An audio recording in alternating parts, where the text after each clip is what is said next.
Eu sou Andriele Moraes, pedagoga e atualmente pós-graduanda em Educação Inclusiva e AE.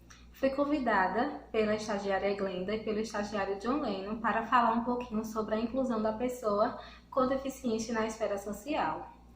Quando nos deparamos com essa temática de inclusão da pessoa com deficiência, nos voltamos a analisar um pouco do princípio de equidade proposto pela última Constituição brasileira de 1988. Ao adentrar nesse princípio, percebemos que ele reforça a igualdade de condições. Por isso que nós encontramos na Constituição Federal que todos os cidadãos são iguais perante a lei. E assim, alguns questionam sobre como acontece essa igualdade a partir da inclusão da pessoa com deficiência na esfera social, em diversos aspectos. Então, assim, a partir desse princípio, da análise desse princípio de equidade, nós percebemos que a inclusão da pessoa com deficiência na sociedade acontece a partir de propostas que possibilitem as suas vivências de acordo com as suas potencialidades.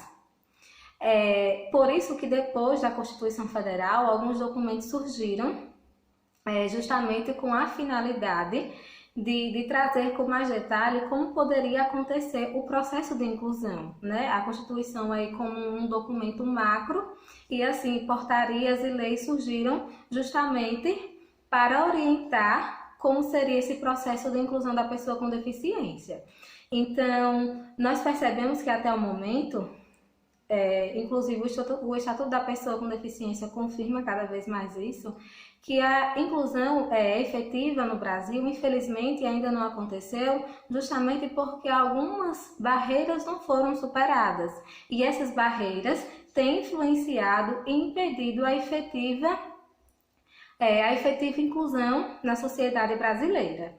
Então, assim, muitos passos já foram dados, muitos avanços também, diversas conquistas, principalmente no âmbito educacional e no âmbito profissional, mas percebemos que existe uma distância entre o que é dito nessas leis a respeito da inclusão e o que realmente acontece na prática que permeia a sociedade, né, a qual fazemos parte.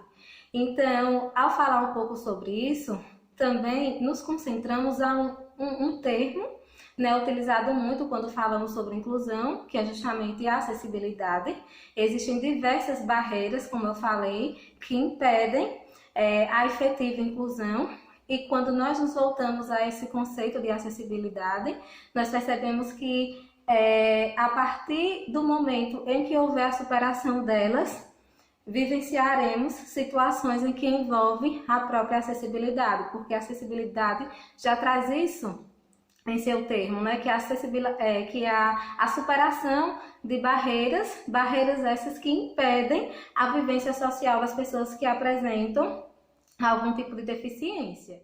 E falar sobre acessibilidade é importante dizer que não existe apenas um único tipo de acessibilidade que as pessoas normalmente falam e comentam, né? Que são aquelas modificações que acontecem em edifícios, né? Justamente para facilitar a locomoção do cadeirante, da pessoa cega ou com deficiência visual, enfim, essas questões.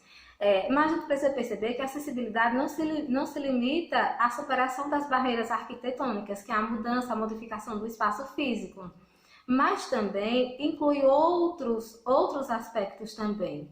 E aí ela também pode ser classificada como atitudinal, a partir do momento em que existe a superação das barreiras, né, de preconceitos, de ações discriminatórias voltadas à pessoa com deficiência. Então, está no campo de, como alguns dizem, da mudança de olhar, da mudança de percepção.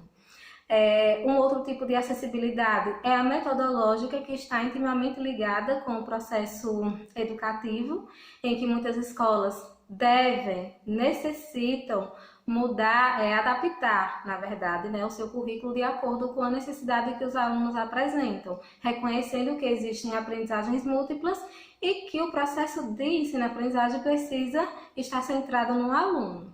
Um outro tipo de acessibilidade também é instrumental, que acontece pela adaptação de alguns instrumentos que podem ser utilizados na escola, ou no trabalho, ou em outros ambientes, clubes, enfim, né, que são utilizados pela pessoa com deficiência.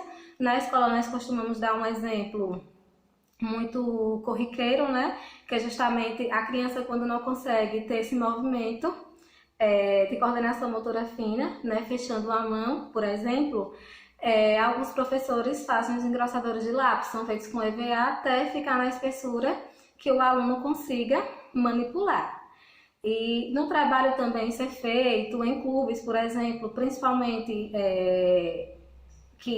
clubes que trazem a questão do esporte, dos exercícios físicos adaptados.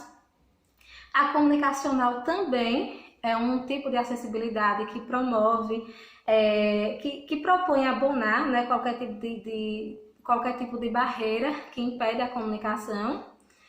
Um outro tipo de acessibilidade também é a programática, que diz respeito às leis, né, em favor da inclusão da pessoa com deficiência na sociedade. Que inclusive essas nós temos, inclusive a própria Constituição trazendo o conceito de equidade, a igualdade de condições, que todos nós somos iguais perante a lei, e outros documentos que também foram influenciados, né? E aí trazem, vamos dizer assim, algumas práticas, trazem orientações de como a pessoa deve conviver em sociedade, podemos dizer assim, levando em consideração todos esses tipos de acessibilidade. Então, a partir do momento em que essas barreiras que impedem a efetivação da inclusão, elas realmente forem superadas, assim podemos vivenciar, né, passos e conquistas maiores em torno da inclusão.